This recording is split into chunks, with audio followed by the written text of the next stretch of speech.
KCI's new campus is an hexagonal-based structure which allows students to enhance their creativity.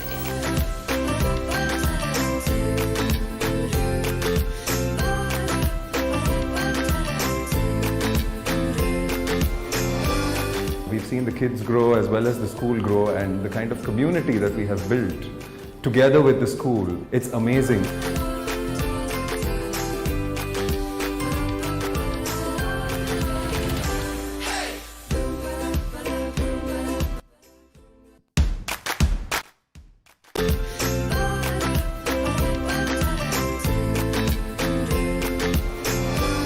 We've seen the kids grow as well as the school grow, and the kind of community that we have built together with the school, it's amazing.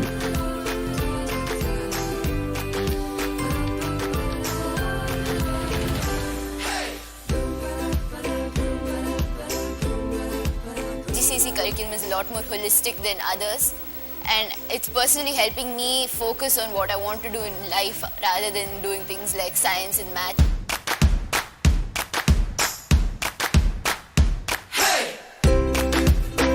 The learning was fun but still informative, and there was a lot more practical stuff like experiments, especially in the science classes. KC High is an open-minded school which allows students to explore, learn, and have fun at the same time.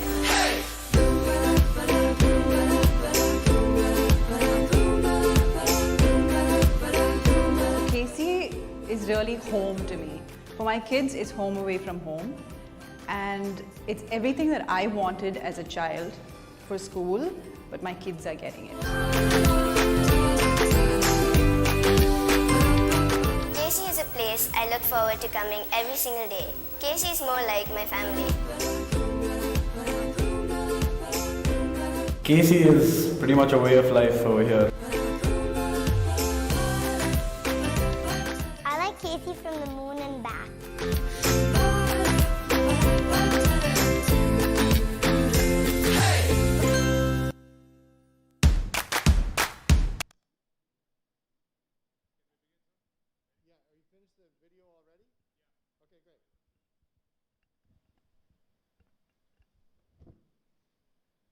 Are we live, Preet?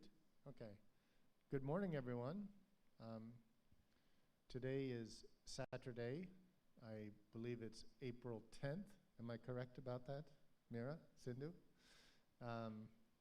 And here we are in Chennai and broadcasting to interested families around the world. So thank you for joining us. We know that some of you are up at odd hours in order to join us here in Chennai at 10 in the morning. My name is Mick. I'm Mick Purcell, head of school at KC High. I'm here with Sindhu Sunil, our deputy head of school, and Mira Sampat, our diploma program coordinator. And the purpose of this open house is to share some information about the school with interested families around the world. We know that many families are in flux, in transition, that many families are needing to shift and to move. Here we are in the middle of the COVID pandemic. Here in India, we are going through a surge or a second wave, and we are trying to be extra cautious. As you can see, we are socially distanced and wearing our masks. And we have very, very few people on campus these days, so we cannot allow families to come in and tour the campus, but we can give you some visual information and some other information about the school through these communication channels. So thank you for joining us. The plan is for us to talk about 25 or 30 minutes to give you a short presentation about the school.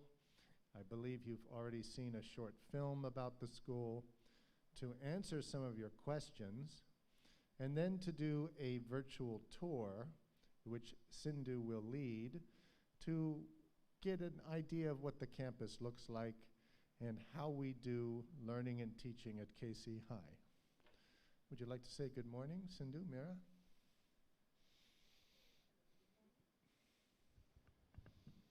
Good morning. My name is Meera Sampath Kumar. I'm the IBDP coordinator. Good morning, everyone. I'm Sindhu Sunil. I've been with KC for very many years. And besides talking to you a little bit about the school, its culture, and its philosophy, I will also be your tour guide. Great. Thank you, Mira and Sindhu. I'm glad you brought up culture and philosophy. Those are two things that we certainly like to discuss about the school. And let's get started, shall we? Can we get the first slide there, Preet? So this is a virtual open house. You can see there how colorful the student uniforms are. Every Monday morning, we begin the week with an assembly where we talk about our learning, what we have learned, what we are doing, and students typically perform. They might do a short dance, they might do a presentation about a holiday, etc. So KC High is about 20 or 21 years old. You can see from this photograph that it is a joyful, happy school. And it's a joyful, happy school very much by design. The name KC comes from kids-centered. It is very much a child-centered environment where we put the learners first and think about their needs and how children learn best. And we know that children learn best when they feel safe and supported and comfortable and happy. Then they can take chances, they can ask questions, they can be silly, and they can learn and make mistakes without fear of humiliation. So when we see children smiling, laughing, happy, and even being a little bit silly, we're happy about that because we know that they're enjoying their day at school.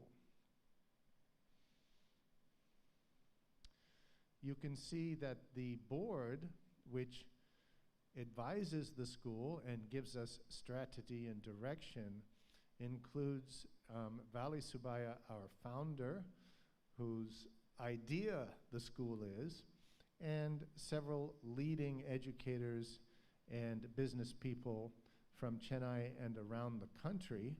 So we get advice and strategy from some of the very best, and it's an excellent board that provides support to the school without micromanaging the daily activities.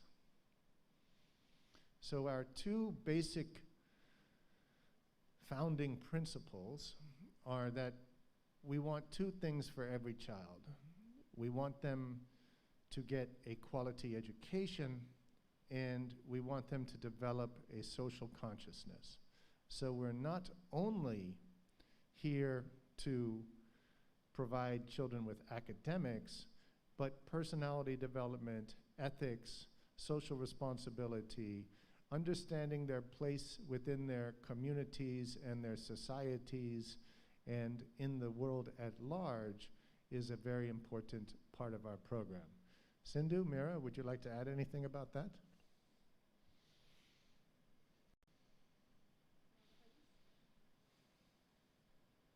Can you hear? Yeah. I just would like to add that the IBDP, the diploma program that is offered at grade 11 and 12 level, is also contributing to this kind of quality education, the guiding principles that the KC follows, and the social consciousness. Just to highlight one fact in connection with the social consciousness, it's the inclusivity that we celebrate here, which is highly important.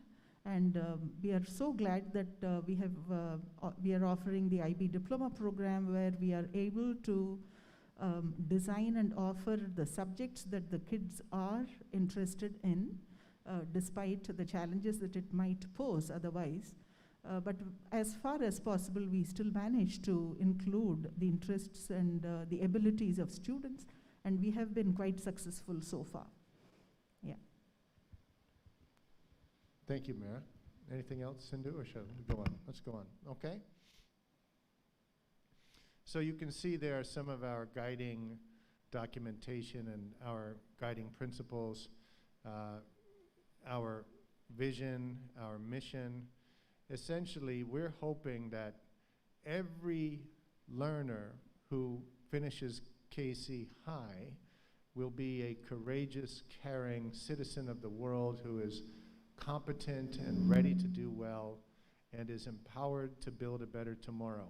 So a lot of our planning keeps that in mind. What does that actually mean, that we want students to be successful, to be competent, to be caring?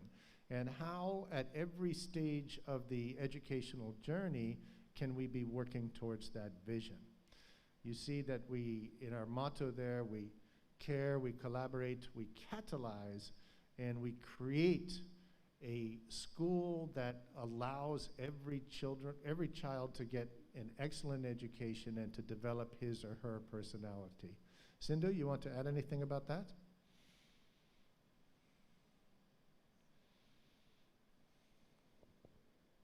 Yeah.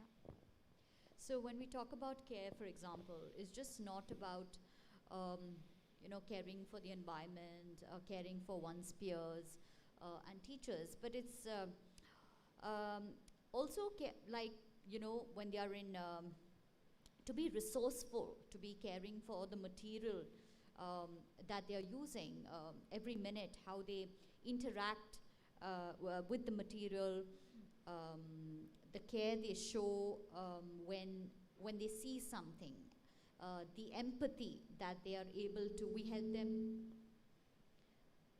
help them verbalize, name their emotions. So similarly, just like care, collaborate, catalyze, create, all these values are embedded, and we are hoping that the students, teachers, and the entire KC community are internalizing these values through the kind of program that we offer. Great, thank you. And the program is very much designed to develop these values. Okay, next slide, please. You see some of the KC team, and you see 3 of us right here.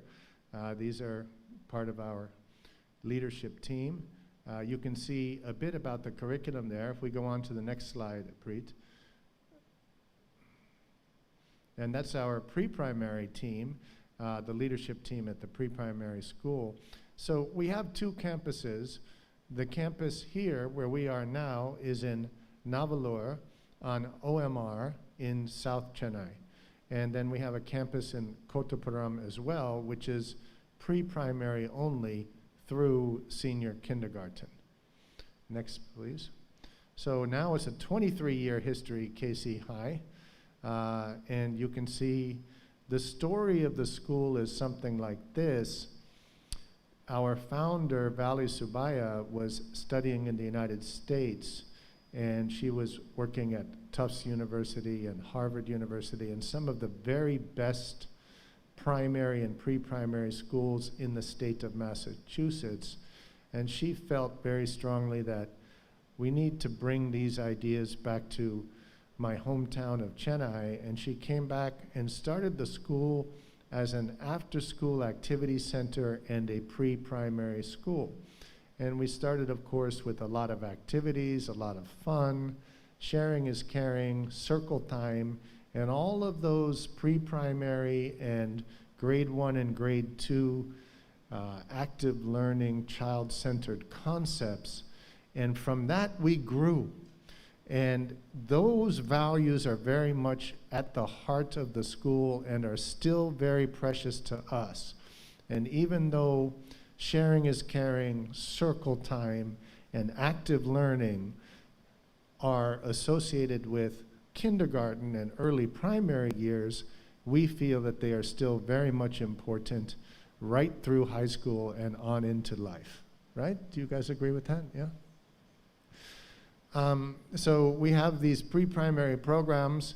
We have some unusual names for our programs, which again are child-centered. So the You and Me is for parents and young children from 9 months to 2 years old, and we sit in circles and we share with parents some excellent strategies about learning and cognitive activation and reading, etc. Then the toddlers, the tadpoles, the flighty frogs, the bright bunnies, that takes us through kindergarten. And then in the primary programs, we have different names for those grades as well, such as Cool Cats and Leaping Lions and Dynamic Dolphins. Can we get the next slide, please, Preet? And the next. So our entire primary and pre-primary program was originally developed by the teachers and the leaders of this school. But as the school grew, we started to realize that we needed some international or at least some national accreditation, and we started looking around at which programs fit our school community, which programs are best for the type of people we have in this school and our school's philosophy. And that's how we settled on Cambridge and the IB.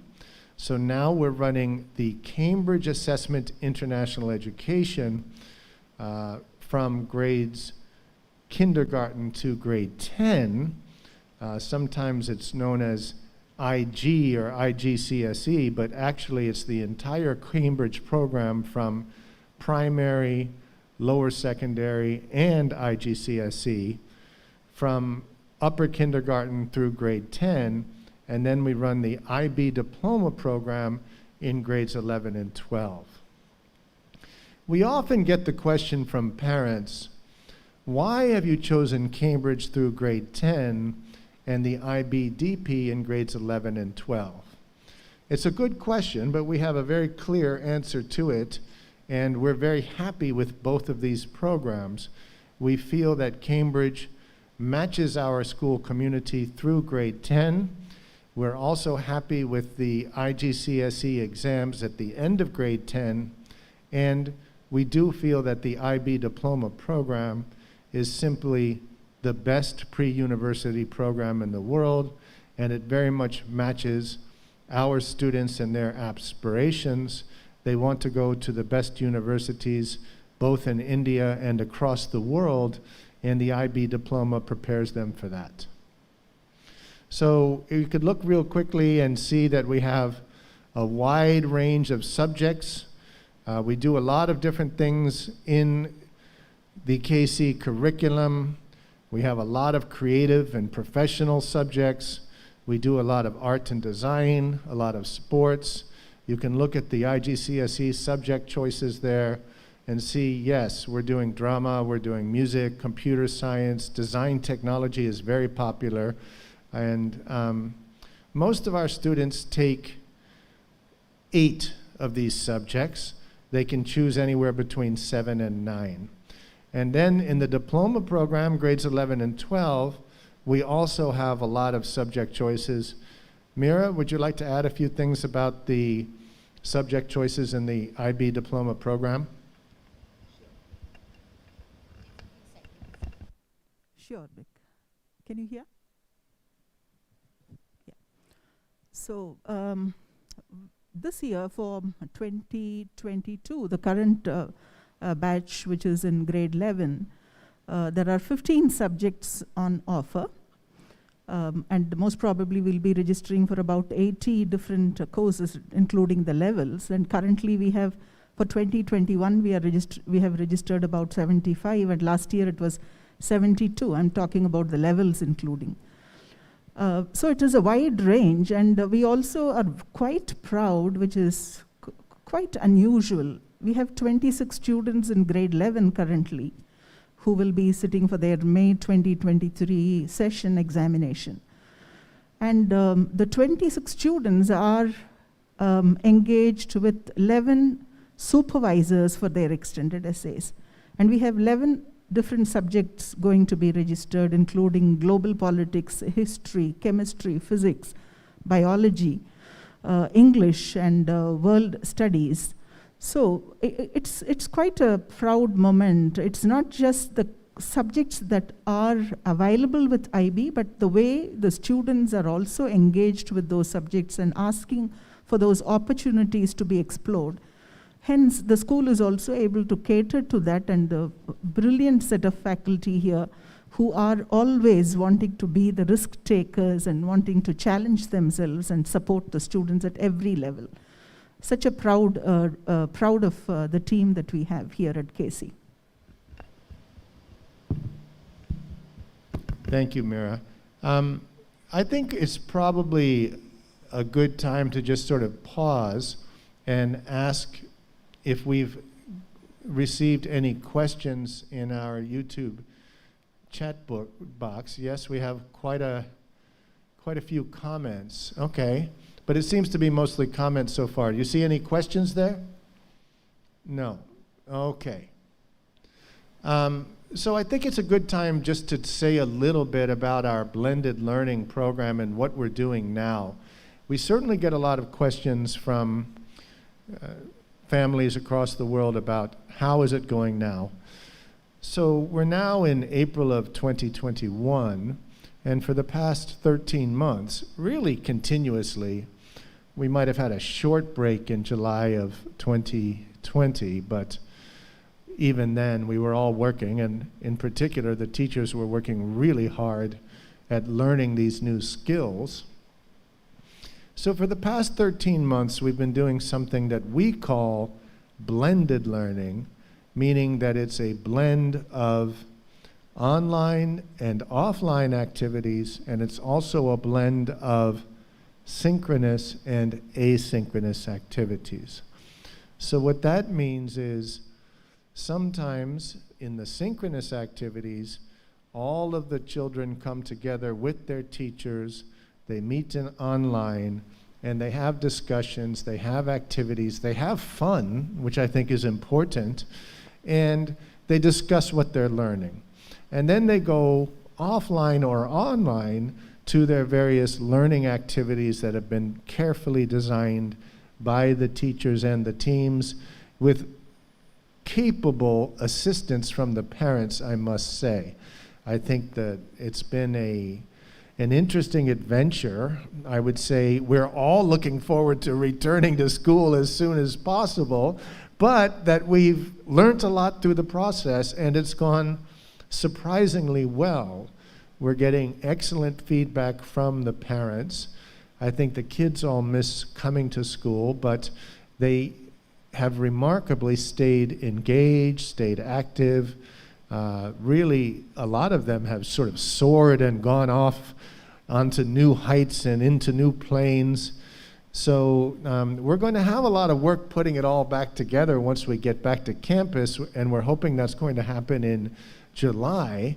But it has certainly been a dynamic learning experience. It's caused a lot of stress for many families, and of course many families have had to deal with health problems and financial problems, etc., because of the pandemic. But we've all kind of pulled together as a community and kept it going and kept the learning going. Would you agree, Sindhu? Do you have anything you want to add about that?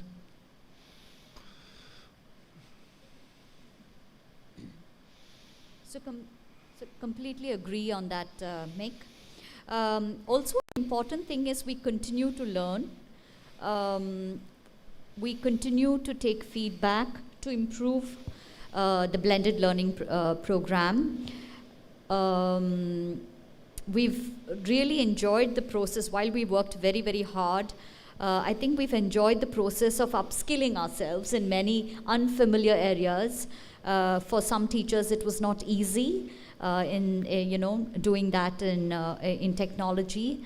But I think we've all grown professionally. We've all grown, and kids have learned so much.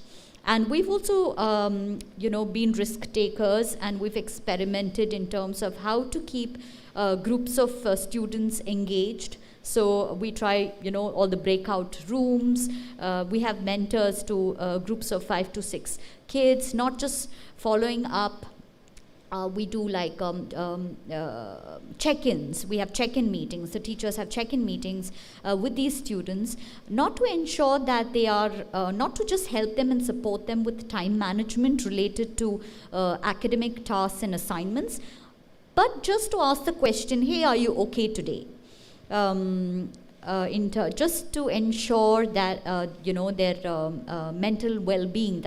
So that has been very, very key and an important aspect in all of this.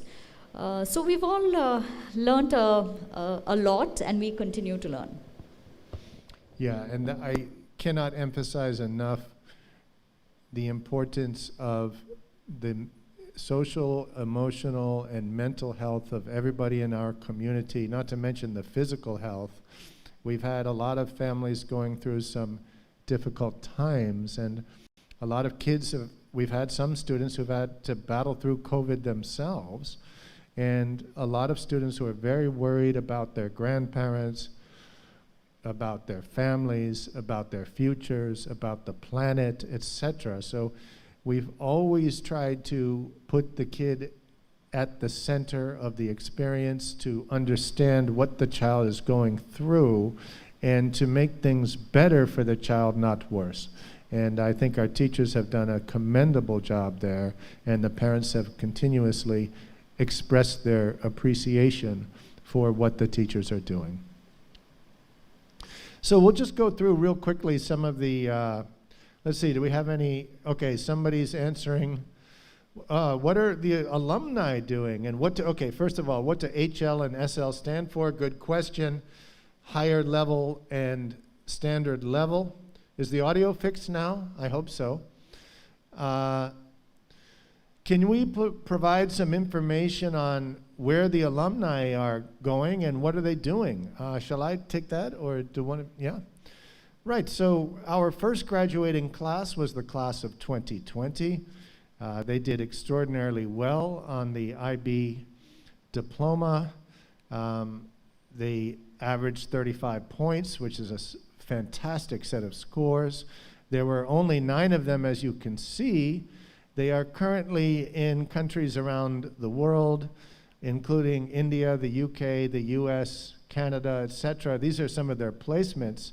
3 of them are doing design or art, some kind of design programs. One of them is studying economics at LSE, where she's going to go in September. One is studying art in London, and one of them is studying in Singapore. A couple of them are studying in India. Their main areas seem to be design, economics, the arts. One of them is studying in Switzerland at the world's premier hospitality management university in Lausanne. And yeah, they're doing very well. They're all, we're very, very proud of them, and we're very happy that they've done so well, and they're all pursuing their different dreams. For the current class of 2021, they've also won admission to prestigious universities around the world, although at least one of them is planning to take a gap year, and we're happy about that too. So really, it's about supporting the students and trying to help them achieve their own dreams. And I think we've done pretty well with that. Yes, Mira, Sindhu, do you have anything you want to add?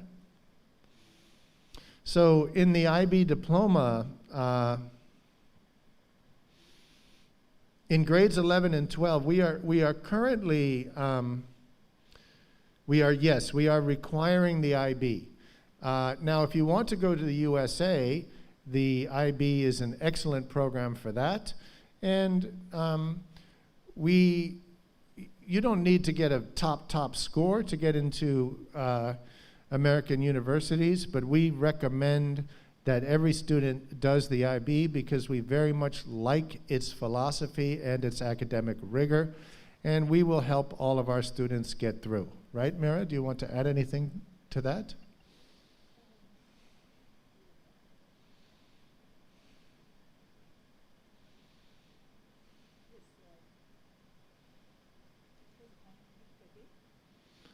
Yeah, all right, okay. Yes? Okay, no, it's okay. I'm just saying that we do ask every student in grade 11 and grade 12 to do the IB diploma program. We're getting a question, do 7th grade and 8th grade students do the IGCSE? Actually, technically, the answer to that is no. Technically, they're doing something called the Lower Secondary Program of Cambridge. But since Cambridge is the organization that operates the IGCSE exams, here in India, we often refer to even grades 7 and 8 as the IGCSE, even though technically the IGCSE is only the programs for grades 9 and 10. But yes, students in grades at 7 and 8 do the Cambridge program. All the way through grade 10 at our school, we're doing Cambridge, and then we switch to the IB in grades 11 and 12. All right, good to get these interactive questions. Another question about MYP to DP versus IGCSE to DP, the pros and cons. I like these questions. Should we just go with these? Yeah. Okay, forget the PowerPoint. Let's answer these questions. The pros and cons of the IG and the Cambridge program in grades, let's just say grades 6 through 10, compared to the MYP in grades 6 through 10.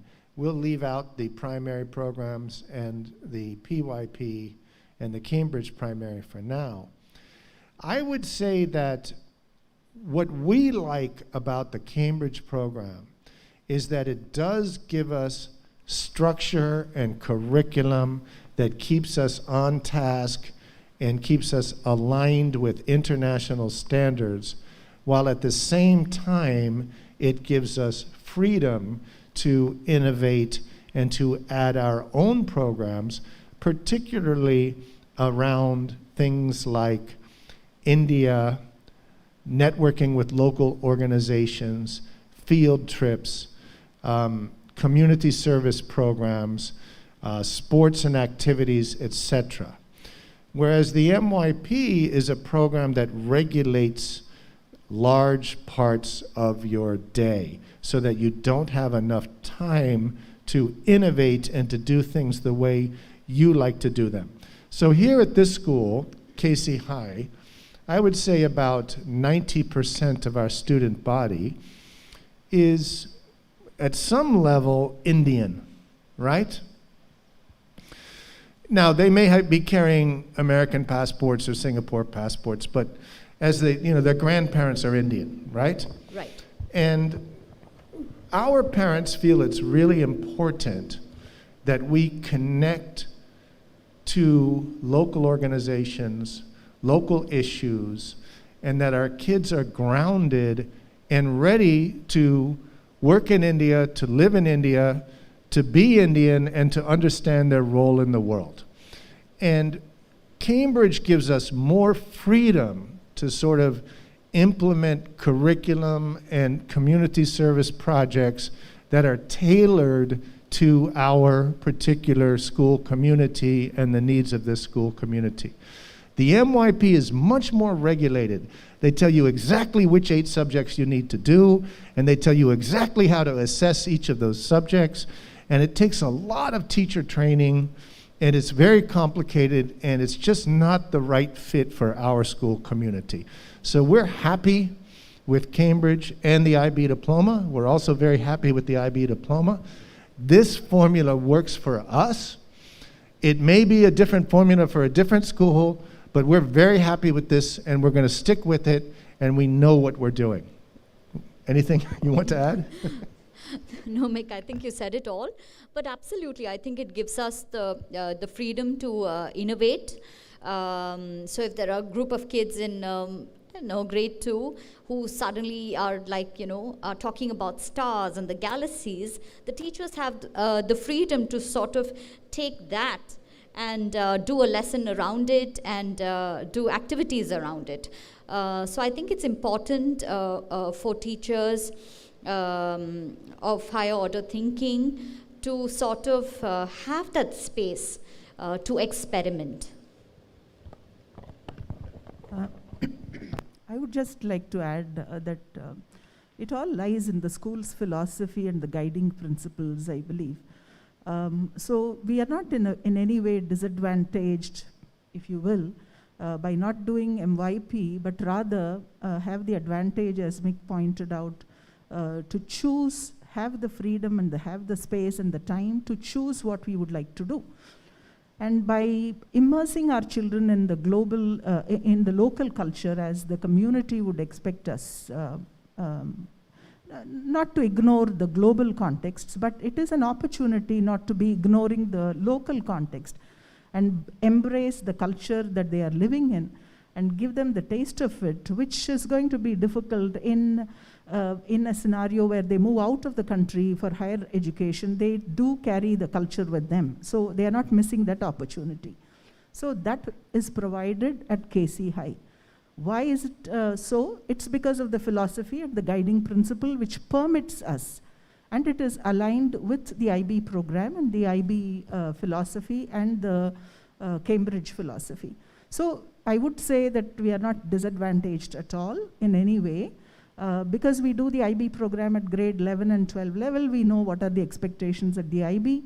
So we are able to also dilute to the level that is required at the Cambridge, for the Cambridge students right from primary, and share with them the philosophy and train them and prepare them to lead the life that IB expects them at the grade 11 and 12 level. So I would say we are in a very comfortable position there. Great, thanks for these questions. I'm just going to answer Song-Eun's question real quickly. If you come into grade 10 second half, then we won't require you to do the IGCSE exams, and then you can go into the IB diploma in grade 11. We have another interesting question. I would like to ask Sindhu to take this. Can you just describe the typical day of a 7th grader? Are you talking about blended learning? No, after we return to school. Oh, sorry, I'm just reading that. Yeah. We hope the school work would not. Okay, all right. Okay, a typical day for a middle school. Okay, I'm just. So we live. I'm going to talk about a little bit from my point of view because my daughter is in grade 7. That's why Mick wanted me to take this question. So we stay about 20 kilometers from where the school is. So. You know, she enjoys the 30-minute bus drive. She's got friends on the bus. So she's, you know, talking, sharing, chatting. She's in a very positive and a very excited frame of mind as she steps into school. And then her day starts with connecting with the teachers, with her friends. And she's also at that stage where she's having, you know, lots of girlfriends and talking about... She has breakfast as well. Yes, she has breakfast as well and chatting and everything. And at some point, of course, before the school begins at 8 o'clock, that's when they have to go into their classrooms. They go to the cafeteria. Usually they get a choice of both a Western and Indian breakfast. So she has breakfast there, and it's a very healthy meal that's designed by parents and teachers who are part of the food committee. So in that sense, I'm very happy that she, you know, gets her, you know, balanced meal. And then once she goes in the classroom, so I'm going to switch roles here. So I'm going to speak, you know, as a teacher at the school.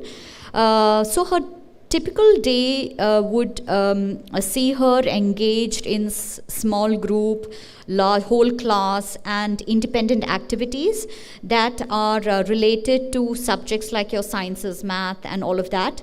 But also a lot of playtime, which is in the form of PE, where all kids in that class play. But also compulsory sports. So we have something called compulsory sports twice a week where students have to pick a sport of their choice. So it could be karate, it could be basketball, football, cricket. So these are some of the options that we offer. So they play one of these sports and they stick to it. I mean, they stay with that sport for the entire year. They also have lunch in school, of course, and they also have something called electives.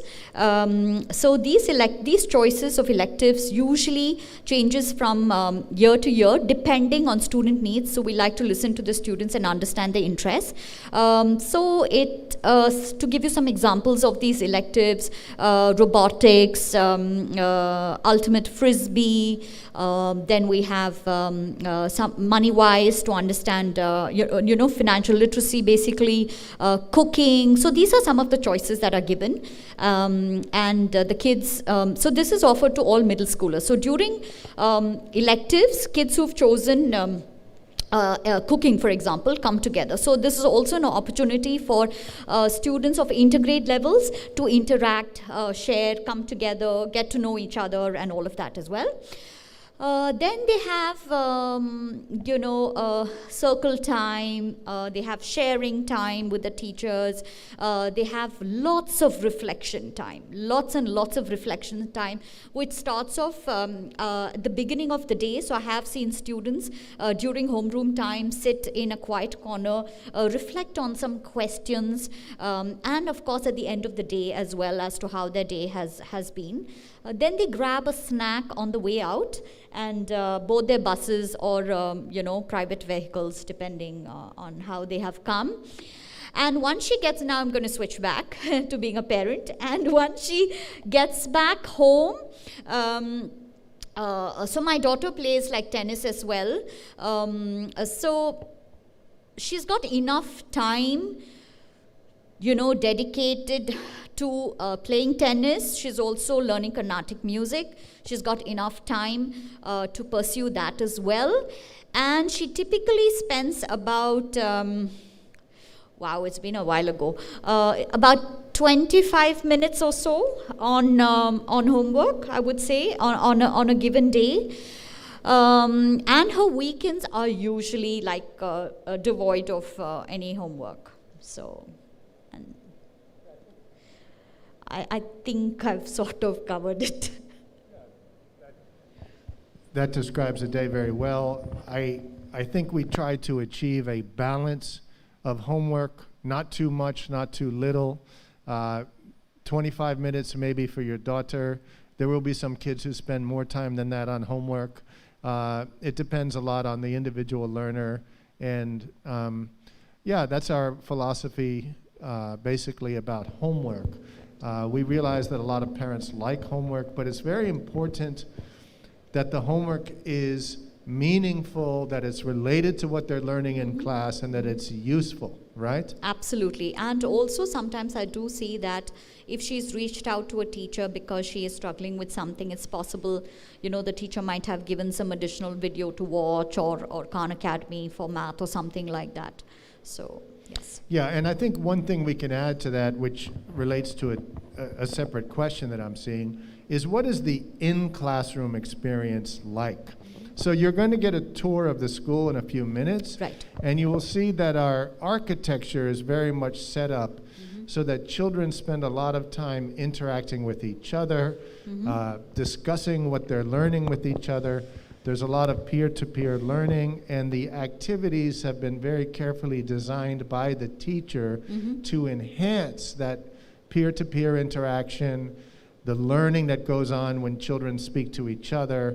But there will be times when a teacher needs to explain a concept and we need children to sit and take notes, and we do think that's important. We're not, Absolutely. this is not just chaos or all playtime. Absolutely. So we go back and forth between what they called structured activities and free activities, etc. But for the most part, our classes are highly interactive and very engaging, and the kids are involved in activities and group work more than sitting and listening to the teacher. Absolutely. So as Mick rightly pointed out, I think expectations are clearly laid down between, and there is an understanding between the teacher and the students in terms of as the teacher is teaching, listening, how important it is to listen, how important it is to take notes. Note-taking is a skill we're trying to build very, very early on amongst our students. Not to mention that they have the freedom to ask questions as well. So when to ask that question. So these are also about understanding the social environment.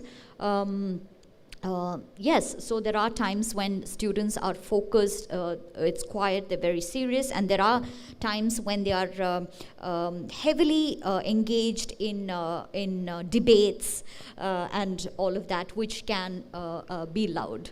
So yes. Okay, this is great. I think we're going to wrap up here. I'll take one or two more questions. We get this question frequently about the IB preparing students for engineering and medicine programs. Yes, the IB is excellent preparation for both engineering and medicine programs. However, for particular universities, students still need to take those university entrance exams, which are a set of exams that are separate than the IB exams. So that puts a double burden on the kid who's trying to get into, for example, an IIT. And it is a difficult challenge. I don't think we want to back away from that. It's possible, students have done it, but we feel that the IB really gives kids a well-rounded, critical thinking education that's highly important in medicine and engineering. It might be a slightly longer path to get into those universities through the IB, but in our opinion, it's well worth it. So obviously those kind of questions depend very much on the particular family and the particular interests. We do have a university guidance counseling department that will help families in that situation. And if you have specific questions, we'll be happy to answer them. Right. So the last question I think would be really interesting. Make this a question about emergencies. No, we hope how the school would work normally after COVID. That was, yeah. Was that, which one is that? It's... I think that you sort of answered that. That was part of the day in the school of a 7th grader, right? Sorry, yes. But I do want to answer this one question about how we handle emergencies. Yes. We have a tie-up with Apollo Hospital. We have a wellness center here on campus. We have tie-ups with local hospitals. We have a nurse that's full-time on campus. We're very well trained. We have a health and safety committee that's constantly being vigilant about our policies. And, you know, I'm not sure where that question is from, but even though we're 20 miles or 20 kilometers south of the center of Chennai, we're very much in an urban area. Yes. We have hospitals all around, and right. We are well prepared for any kind of emergencies. Yes? Yes, so the closest Apollo is Apollo Perungudi, which is right. 15 minutes away. I think, Sindhu, we've spent 48 minutes having this conversation. Mira, thank you very much. I think we've wrapped up some of the questions. We did get away from the slide deck and make it more interactive, but I think that's fine. Thanks a lot to the parents out there and some of the students for some of your questions. I'm sorry we didn't get to finish the presentation, but I like answering the questions, and you asked some excellent questions. I will turn it over to Sindhu in the school tour now. I will just remind everyone that you received an email with the various breakout rooms. After the school tour, you have an opportunity to click on one of those links and to learn more about the particular program that you're interested in, or to learn more about the admissions process. So thanks a lot for your participation and for your attention. It's been a pleasure interacting with all of you. Thanks a lot to Preet and the technical team for getting us through this, and for another excellent technical setup. And I hope everyone, wherever you are in the world, please stay healthy and stay safe. And we hope to see you in Chennai when it's convenient for you.